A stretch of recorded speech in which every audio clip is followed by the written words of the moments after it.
Assalomu alaykum hammaga. Xo'p, TT yo'limiz. Hozirgi kunda Qo'qonimizda ko'p qo'yilyapti. Gaz past joylarda o'chib qolyapti deyishyapti. Uni ventilyatorni kuchaytirishda iloji bor. Hozirlarga shuni ko'rsataman. Xo'p, plus bilan i'ni baravar bosiladi. B0 chiqadi. Shuni minusni bosib turib 97 ga olib tushiriladi. 97 ni i'ni bosib kiriladi ichkariga. Shuni 17 ga olib chiqilinadi. B97 ni 17 ga olib chiqilinadi. Hop, 17 ga olib chiqib i'ni bosib turiladi. O'zi o'cha yonishi to'xtaydi. B97 bundan minus qilib turib 50 ga tushamiz endi. Ventilyatorni kuchaytirish uchun. Mana B50. B50 chiqmasa sizlarda demak noto'g'ri kod tergan bo'lasizlar.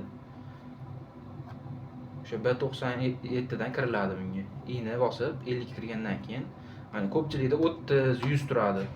Mana shuni maksimalni bu ventilyatorimizniki plusdan 150 ga ko'tariladi.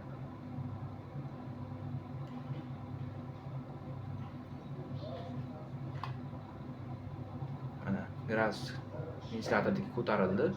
I'ni bosib turib saqlanib qilinadi.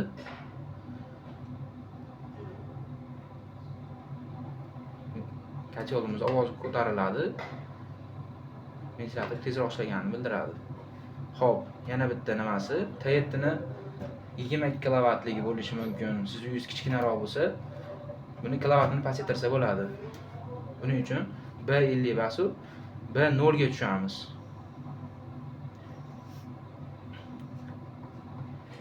B0imiz kilovati degani. Mana 18 talik. Buni ko'tarib qo'ysangiz bo'ladi. Bu kacholimiz maksimalni 190 kvadrat ekan. Bizning xonamiz kichkinaligi uchun 18 qilib beramiz buni.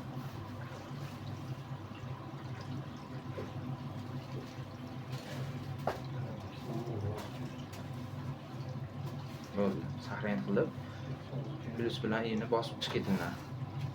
Bo'ldi, kacholimiz ishlayveradi.